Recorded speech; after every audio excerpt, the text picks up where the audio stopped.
சிங்கப்பூரில் அப்படி தான் குபேர பூஜை போனோம். அவர் விளக்கேற்றி வச்சவர் தான் இப்போ வந்து சிங்கப்பூர் பிரைம் மினிஸ்டர் ஆகிட்டார். அந்த குபேர பூஜைக்கு போகும்போது அரைக்காசம்மனோட ஃபோட்டோ கும்பலாம் பாக்கெட்டில் வச்சுருந்தேன். எடுத்துகிட்டு போனேன். நினச்சேன் யாராவது அரைக்காசம்மன் நீங்கள் தான் உங்கள் கோயிலில் அதுக்கு ஃபோட்டோ வச்சுருக்கீங்களா அப்படிலாம் வாய் விட்டு கேட்கட்டும். கேட்டால் கொடுப்போம். நம்ம போகிறதே புதுசு குபேரனை பற்றி சொல்கிறதுக்கு போகிறோம். இவங்களுக்கு இந்த கான்செப்ட் வேறு அம்மனுங்க இப்படி அப்படிலாம் ஏன் சொல்லுவானே அப்படின்ட்டு போயிட்டோம். 5 நாள் பூஜை முடிஞ்சு அன்றைக்கி மறுநாள் கிளம்ப போகிறோம். நாங்கள் கமிட்டிலாம் உட்காந்து பேசிட்டே இருக்கோம். ஒரு அம்மா வந்து ஒரு சின்ன பொண்ணை கூட்டிகிட்டு நடந்து சுற்றி போயிட்டே இருக்காங்க. கடைசி இங்கே பார்க்குறேன் காரில் ஏறி போக போகிறாங்க அழுதுகிட்டே. நான் பவுன்சரை கூட்டிகிட்டு நான் வந்து கேட்குறேன் எதுக்கு அவங்க போகிறாங்க கமிட்டி கூப்பிட்றாங்க என்ன விஷயம் கூப்பிடுங்க கேளுங்க. உடனே வந்தாங்க. வந்துட்டு அவங்க நார்த் இந்தியன் அவங்க இங்கிலீஷ்லேயே சொல்கிறாங்க இந்த மாதிரி என்னோட செயின் வந்து ரொம்ப லக்கி செயின் எங்கள் அம்மா போட்டிருந்தாங்க. என் அம்மா போட்டிருந்த செயினை நான் போட்டிருந்தேன். நான் போட்டிருந்த செயின் என் பொண்ணுக்கு போட்டு கூட்டிகிட்டு வந்தேன். இந்த இதில் எங்கேயோ விட்டுட்டாங்க. நாங்களும் 2 ஹவர்ஸாக தேடி பார்க்குறோம். எங்களுக்கு கிடைக்கவே இல்லைன்னு சொல்லிட்டு சரி கிடைச்சா எடுத்து வைங்கன்னு சொல்லிட்டு போகிறேன். ரொம்ப வருத்தமாக இருக்குன்னு போனேன். ஏன்னா இவ்வளோ வருத்தத்தோட போகணுமா கடைசி பூஜையோட முடியுதுட்டு அப்போ என்ன பண்ணேன் அரைக்காசம்மன் வேணும்.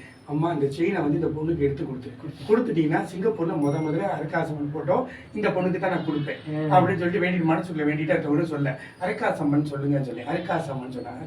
இப்போ போய் தேடி பாருங்க கிடைக்குன்னு சொல்லிட்டு நான் சொன்னேன். இப்போ எடுக்க போகிறாங்க பார்த்துட்டே இருங்கன்னு கமிட்டி சொன்னேன். 10 ஸ்டெப் தான் போயிருப்பாங்க. காட்டிட்டு சொன்னாங்க எடுத்துட்டேன் அப்படின்னு சொல்லிட்டாங்க.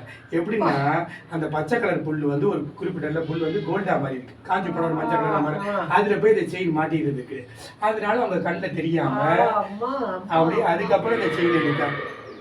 வந்துட்டு உடனே நான் கிட்ட வந்து அப்படியே வந்து என்கிட்ட அப்படியே அழுதாங்க.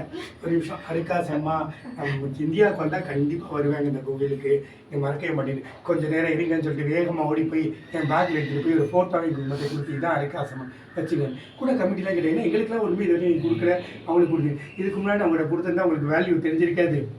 இது வெளியே தெரியட்டும்னு சொல்லி தான் இப்போ இந்த அம்மாவுக்கு கொடுத்துட்டு உங்களுக்கு கொடுக்குறாரு. இப்படி அதை நம்பிக்கையாக வச்சு வழிவிடுவாங்கல்ல இந்த அம்மாவுக்கு இப்படி ஒரு விஷயம் நடந்ததுன்னு சொல்லிட்டு வழிவிடுவாங்கன்னு சொல்லி அந்த மாதிரி அந்த அம்மாவுக்கு முதல்ல கொடுத்துட்டு அதுக்கப்புறம் கொடுத்து சிங்கப்பூரில் போயும் இப்படி நடந்துச்சு. நான் எல்லாம் சொல்லணும்னா நிறைய சொல்லிகிட்டே இருக்கணும். அதான் நான் ஒரே வார்த்தை சொல்கிறேன். அந்த அம்மா வாழும் தெய்வம், நம்ம கூடவே வாழ்கிற ஒரு தெய்வம். அந்த மாதிரி ஒரு தாய் கிடைக்கிறது நம்ம எல்லாரும் கொடுத்து வச்சு